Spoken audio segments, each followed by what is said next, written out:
Gold, trusted gold buyers. మీరు తాకట్టు పెట్టిన బంగారాన్ని విడిపించి ఈ రోజు ఉన్న మార్కెట్ ధరకు కొనబడను. నమస్కారం, వెల్కమ్ టు ఐ డ్రీమ్. ధర్మ మార్గం విత్ విజిత కార్యక్రమానికి స్వాగతం.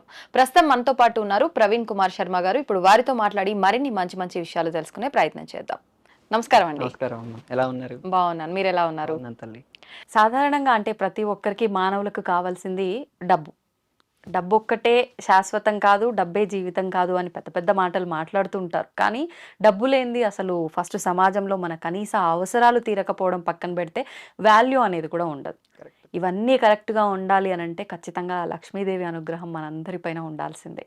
మరి ఉండాలంటే ఏం చేయాలంటారు? 3-4 మార్గాలు ఉన్నాయి. ఎవరి దగ్గర లక్ష్మీదేవి నిలుస్తుంది అనేది కూడా ఉంటుంది. ఎవరి దగ్గర అంటే ఎటువంటి వేదంలోనే దీనికి ప్రమాణాలు ఉన్నాయి. నక్రోధో నచ మాత్సర్యం, క్రోధం ఉన్నవాడి దగ్గర డబ్బులు ఉండవు. నచ మాత్సర్యం, మాత్సర్యం అంటే ఎక్కువ ఆశ, అత్యాశ కలిగి ఉన్నవాడి దగ్గర డబ్బులు ఉండవు.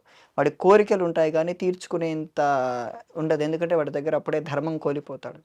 అత్యాశ ఎక్కడైతే కలుగుతుందో అక్కడ అధర్మం వచ్చేస్తుంది.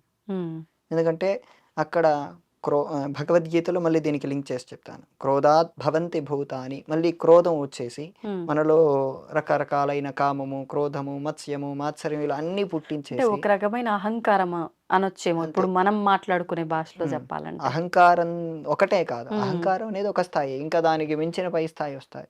అది హత్యలు చేయించేంత వరకు వెళ్తుంది. ధనం అనేది చాలా ప్రమాదకరమైన జబ్బు, వాస్తవం. దానికి అడిక్ట్ అవ్వకూడదు. ధనం మనల్ని రూల్ చేయకూడదు, మనం ధనాన్ని రూల్ చేయాలి. అలాంటి సిస్టమ్ని మనం ఎనేబుల్ చేసుకోవాలంటే లక్ష్మీదేవి ధర్మంగా ఉండే వాళ్ళ చోట లక్ష్మీదేవి 5 స్థానాల్లో ఉంటుందని చెప్పి పురాణాల్లో చెప్తారు. ఒకటి, స్త్రీలు ఇక్కడ బొట్టు పెట్టుకుంటారు కదమ్మా, పాపిట, అక్కడ లక్ష్మీదేవి ఉంటుంది. ఇక్కడ గజం అంటే ఏనుగు కుంభస్థలంలో కూడా లక్ష్మీదేవి ఉంటుంది. బిల్వదళంలో ఉంటుంది, గోమయంలో ఉంటుంది, ఇల్లు శుచిగా ఉన్న ప్రదేశంలో లక్ష్మీదేవి ఉంటుంది. ఈ 5 ప్రదేశాలు స్త్రీలు కానీ పాటించగలిగితే వాళ్ళకు ధనం ఖచ్చితంగా ఉంటుంది. పురుషులు ఇంట్లో ఉంటే వాళ్ళు ధర్మంగా బ్రతుకుతున్నారంటే వాళ్ళతో నిరంతరం లక్ష్మీదేవి ఉంటుంది. అంటే స్త్రీలు ఈ విధానాలు పాటించాలి, సేమ్ టైం పురుషుడు కూడా అంతే ధర్మమైన సంపాదన ఉండాలి ముఖ్యంగా. అంటే అధర్మ మార్గంలో సంపాదించకుండా చేసే ప్రతి పనిలో ధర్మంగా ఉండడం కూడా ముఖ్యం. ఒకవేళ ఇక్కడ కూడా మార్గం ఉంది, నేను ధర్మంగా బ్రతుకుతున్నాను కానీ నా దగ్గర డబ్బులు లేవు, ఇలాంటి విషయాలు చాలా ఉన్నాయి. అప్పుడు లక్ష్మీదేవిని ప్రసన్నం చేసుకోవటం కోసం అందరికీ ఉపయోగపడే సులువైన విధానం ఒకటి చెప్తాను. ఏంటండి? కనకధారా స్తోత్రం తెలుసు కదా? అవును. కనకధారా స్తోత్రం చదువుతూ బిల్వదళాలు తీసుకొని లక్ష్మీదేవి చిత్రపటానికి వాళ్ళు ఇన్ని రోజులను పెట్టుకోవచ్చు. ఇన్ని రోజులను సంఖ్య ఎవరిష్టం, ఎవరైనా స్త్రీలు పురుషులు ఎవరైనా చేసుకోవచ్చు. అంటే సుమారుగా ఎన్ని రోజుల నుంచి ఎన్ని రోజులు పెట్టుకోవచ్చు అంటారు? రోజుకు 3 పూటలు. రోజుకు 3 పూటలు చేయాలా? పొద్దున, మధ్యాహ్నం, సాయంత్రం. పొద్దున స్నానం అయిన వెంటనే చేయటం. కనకధారా స్తోత్రంలో నమోస్తు దేవ్యైని కొన్ని నామాలు మొదలవుతాయి. ఆ నామాలు చదువుతున్నప్పుడు బిల్వదళాలు లక్ష్మీదేవి చిత్రపటం దగ్గర పెట్టడం, లేదా ఒక కలశం పెట్టుకొని లక్ష్మీదేవిని అందులో ఆవాహనం చేసుకొని ఈ బిల్వదళాలతోనే పూజ చేయటం.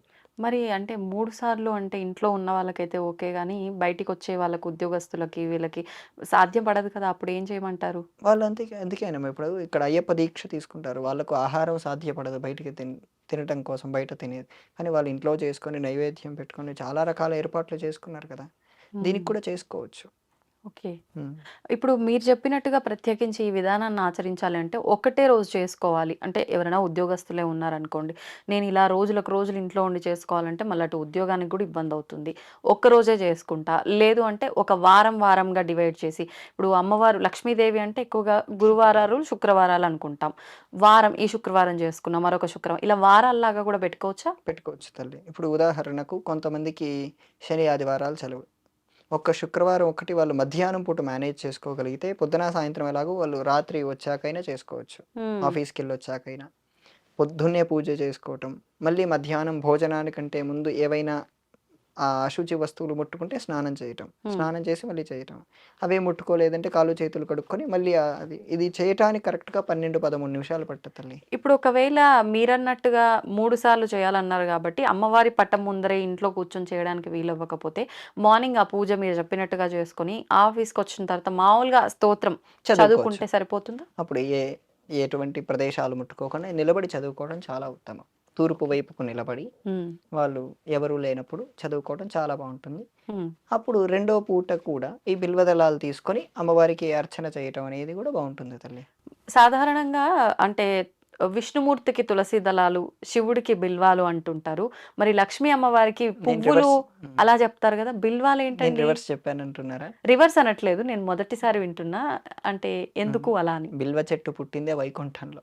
లక్ష్మీదేవి తపస్సు చేత పుట్టిన వృక్షం అది. ఓ. అందుకోసం ఆ బిల్వదళాలతో అర్చన చేస్తే లక్ష్మీదేవి కొంచెం ప్రీతిపాత్రం అవుతుంది. ఉహుం. ఉమ్. ఇప్పుడు ఈ పూజ, ఏ పూజ చేసినా కూడా బిల్వదళాలు మనం భగవంతుడికి సమర్పించాల్సి వస్తే కొంతమంది ఇలా వెలకిలా పెడుతుంటారు, కొంతమంది రివర్స్ లో పెడుతుంటారు. అసలు విధానం ఏంటంటారు? ఏ విధమైనా పెట్టచ్చు. ముందు వైపు పెడితే ఇలా పెట్టారనుకోండి జ్ఞానం వస్తుంది, ఇలా పెట్టారనుకోండి ఐశ్వర్యం వస్తుంది. ఓ. ఉమ్. ఏ భగవంతుడి దగ్గర మనం ఎవరి చేయాల్సి దగ్గర? వచ్చినా కూడా? శివుడి దగ్గర, లక్ష్మీదేవి దగ్గరే వాడతారు ఎక్కువ. అవును. ఎవరి దగ్గర వాడరు. మీరు లక్ష్మీదేవి దగ్గర మొదటగా వింటున్నారన్నారు. నేను చాలా సంవత్సరాలుగా ఇలా చేస్తున్న వారిని చూశాను. Okay, okay. ఇలా చేస్తే తొందరగా ధనసిద్ధి లభిస్తుంది తల్లి. ఉహుం. అంటే బాగా కష్టాల్లో ఉన్నాయి, ఇప్పటికిప్పుడు వెంటనే ఇన్స్టెంట్గా డబ్బులు రావాలంటే ఇదే మార్గం. ఉమ్. ఉమ్. అంటే ఒక్కటండి, ఇది చేసినంత మాత్రాన డబ్బులు వస్తాయి అని అంటే, నిజంగా ఒక బిజినెస్ ఏదైనా ఉంది అనుకోండి, బిజినెస్ బాగా నడవట్లేదు, డబ్బులు రావట్లేవు, ఇది చేయటం వల్ల నిజంగా బిజినెస్ బాగా జరిగి డబ్బులు వస్తాయి అనుకోవచ్చు. ఎటువంటి ఉద్యోగం లేని వారు కూడా ఏదో చెప్పారు కదా అని చెప్పి ట్రై చేసి నాకు డబ్బులు రాలేదు, అంతే, మనం చేసిన వీడియో ఫాల్స్ అంటే తప్పు అవుతుంది. అది ఎలా తీసుకోవచ్చు అంటారు మరి? అంటే ఎటువంటి సందర్భాల్లో చేయొచ్చు? ఇది చేయటానికి కూడా అర్హత ఉంటుందా? ఎవరు చేయొచ్చు? ప్రతి దానికి రెండు విధానాలు ఉంటాయి తల్లి. పురుష ప్రయత్నం అంటే మానవ ప్రయత్నం చేయటం, భగవంతుడిపై ఆధారపడటం. ఉమ్, ఈ మానవ ప్రయత్నం చేసేది ఆపకుండా మనం భగవంతుడిపై చేసే కార్యం చేస్తూ ఉంటే ఖచ్చితంగా మన కార్యక్రమం సక్సెస్ అవుతుంది. నేను ఇక్కడే కూర్చొని ఇక్కడే లక్ష్మీదేవి ఫోటో పెట్టుకొని నేను 3 పూట్లు చెప్పాను, నేను ఇలా 1,00,000 రోజులు పెట్టుకొని నేను చేస్తే నాకు డబ్బులు వస్తాయంటే నేను అది నమ్మను. నేనే నమ్మనంటున్నా. అవును. ఎక్కడికి అంటే వెళ్ళకుండా నువ్వు చేయాల్సిన బాధ్యత నువ్వు సక్రమంగా చేయనప్పుడు నీకు ఇంకెక్కడి నుంచి వస్తుంది? మనం చేస్తూనే ఉమ్, మనకు ఉండేటువంటి బాధ్యతా ధర్మాన్ని వదిలేసి ఇది చేయకూడదు. అది చేస్తూనే ఇది చేయాలి. ఉమ్. అది చేస్తున్న వాళ్ళకి ఖచ్చితంగా సిద్ధిస్తుంది. దీనికి ఓకే. నేను అష్యూరెన్స్ కూడా ఇస్తాను. ఎందుకంటే నేను కొన్ని వందలాది కుటుంబాల్లో ఇటువంటి మార్పులు నేను చూశాను. ఉమ్. ఇది నేను 2017 నుంచి ఇదే విషయాలు చెప్తున్నాను. ఆహా. 90 మందికి చెప్తే 70 మంది సక్సెస్ అయ్యారు. ఓ. అంటే అప్పులు తొందరగా తీరిపోవటం. వాళ్ళు ఏంటంటే రోజులు ఎక్కువ పెట్టుకోవాల్సి వస్తుంది. ఉదాహరణకు 9 రోజులు పెట్టారనుకోండి, 9 పూటలు, ఉమ్. 3 పూటలు అంటే 9 రోజులు 3 పూటలు 27 పూటలు, 27 నక్షత్రాలు కలిసేటట్టుగా వాళ్ళు పెట్టుకుంటే తొందరగా వారి కార్యం సిద్ధిస్తుంది. ఆహా. అప్పుడు కానీ 9 రోజులు ఖచ్చితంగా ఇంట్లోనే. ఇంట్లో అంటే వాళ్ళు బయటికి వెళ్ళి రావచ్చు, ఉమ్. కానీ ఆ సమయానికి చేసుకునే సమయానికి ఉండాలి. Okay, okay. లేదు అంటే ఇందాక మీరు చెప్పినట్టుగా కుదిరినప్పుడు పొద్దున్న సాయంత్రం అలా చేసుకొని మధ్యాహ్నం ఓన్లీ స్తోత్రం చదువుకున్నా సరిపోతుంది. ఇంకో పద్ధతి కూడా ఉంది, ఇది చెప్తాను. ఏంటంటే ఆఫీస్కి 9ంటికి వెళ్తారనుకోండి, ఉమ్. పొద్దున్నే 4ంటికి లేచి 5:30, 6 లోపు ఒక పూట పూజ చేశారనుకోండి, ఒకటి అయిపోతుంది. ఆ. ఆఫీస్కి వెళ్ళే 9ంటి లోపు 8:30కు మొదలుపెట్టి 9ంటిలోపు పూజ చేసేస్తే రెండోది అయిపోతుంది. మూడోది మళ్ళీ సాయంత్రం చేసేసుకోవచ్చు. ఇప్పుడు వాళ్ళ ఆఫీస్కి ఏమన్నా ఇబ్బంది ఉంటుందా? ఏముండదు. కానీ త్రికాలం అంటారు కదా, మరి అది మధ్యాహ్న కాలాన్ని ముందు చేయడం, అది 8 తర్వాత నుంచి మధ్యాహ్న కాలం ప్రారంభమవుతుంది. మధ్యాహ్న సంధ్య 8 నుంచే 8 మధ్యాహ్నం. తర్వాత నుంచే ఓ. మేము సంధ్యావందనాలు మాకు అలాగే ప్రారంభమవుతాయి. పొద్దున ఎప్పుడో 3ంటి నుంచి సంధ్యావందనం చేసుకుని మళ్ళీ 8ంటి వరకు ప్రాతః సంధ్య చూసుకోవచ్చు. 8 తర్వాత నుంచి మధ్యాహ్న సంధ్య చేయొచ్చు. మధ్యాహ్న సంధ్య 8 తర్వాత నుంచి మనం పెట్టుకోవచ్చు. 9ంటికి ఆఫీస్కి వెళ్తారంటే 8:30కే సూర్యుడు ఎప్పుడో మధ్యలోకి వచ్చేసి ఉంటారు కదమ్మా, అవును. అప్పుడు చేసుకోవడానికి అవకాశం ఉంటుంది. ఇలా 9 రోజులు పెట్టుకుంటే ధనం కావాలనుకున్న వాళ్ళు, అది కూడా అత్యంతగా కాకుండా వాళ్ళకు అవసరమైనంత ధనం ఖచ్చితంగా వస్తుంది. ఓకే. ఇప్పుడు అంటే దేవతారాధన ఏది చేసినా ఖచ్చితంగా ఇలా దీక్షల్లాగా తీసుకుంటే నియమాలు పాటించాల్సిందే. అవుతుంది. మరి ఇప్పుడు ఈ విధానం ఆచరిస్తే ఎటువంటి నియమాలు పాటించాలి? బేసిక్ నియమాలే. మాంసాహారం తీసుకోకపోవటం, ఉమ్. రోజు తల స్నానం చేయటం చాలు. ఓకే. ఆడవాళ్ళకి ప్రతినిత్యం తలస్నానం అవసరం లేదు అంటారు కదా? ఆడవాళ్ళు కాదు, మగవాళ్ళు చేస్తున్నప్పుడు అయితే వాళ్ళు రోజు చేయాల్సిందే. ఓకే. ఆడవాళ్ళు వారానికి ఒకసారి చేస్తే సరిపోతుంది. దీక్ష మొదలు పెట్టే రోజు చేస్తే సరిపోతుంది. ఓకే. ఇప్పుడు అంటే ఇలా ఆచరించిన విధానానికి గూడా అంటే మనం కలశము ఇవన్నీ ఏం పెట్టట్లేదు. ఉద్వాసనలు ఇలాంటివేమైనా ఏమి ఉండవు ఉంటాయా? తల్లి. ఏమి ఏమి ఉండవు. ఉండవు. మీరు 9 రోజులు సంకల్పం పెట్టుకొని, హ్మ్. కేవలం మీరు ఆ చిత్రపటానికే పూజ చేసుకుంటున్నారు అంటే సరిపోతుంది. కలశము, ఉద్వాసనలు, పెద్ద పెద్ద నియమాలు ఏమీ ఉండవు. ఏమి అవసరం మీరు లేదు. అంత రోజు అవకాశం ఉందంటే, ఈ 9 పూటలు చదివిన తర్వాత ప్రతి ప్రతి పూటకు ఆవు పాలలో కొంచెం పంచదార వేసి నైవేద్యం పెట్టండి. చాలు. ఇదొకటే. అంతే. ఇంక ఓకే. పెద్దగా నైవేద్యాలు చేయవలసిందేం లేదు. హ్మ్. మహా అవకాశం ఉంటే 9దో రోజు కొంత ఎవరినైనా పిలుచుకొని మీరు నైవేద్యం, పరమాన్నం లాంటిది చేసి పెడితే సరిపోతుంది. అంటే తాంబూలం అలా ఇచ్చి ఇచ్చుకోవచ్చు. ఇంక అదంతా వాళ్ళ చేసుకోవచ్చు. శక్తిని బట్టి ఓకే. అంటే ఇంక ఎవరి శక్తిని బట్టి వాళ్ళు ఆ విధానాన్ని ఆచరించొచ్చు. ఆచరించొచ్చు. ఇదంతా ఏమి వద్దు అంటే మామూలుగా దీపారాధన, మీరు చెప్పినట్టుగా బిల్వ పత్రాలతో ఆరాధన అవి చేసుకుంటే సరిపోతుంది. ఇందులో మహాలక్ష్మి చూసేదేంటంటే మనలో ఉన్న విశ్వాసం తల్లి.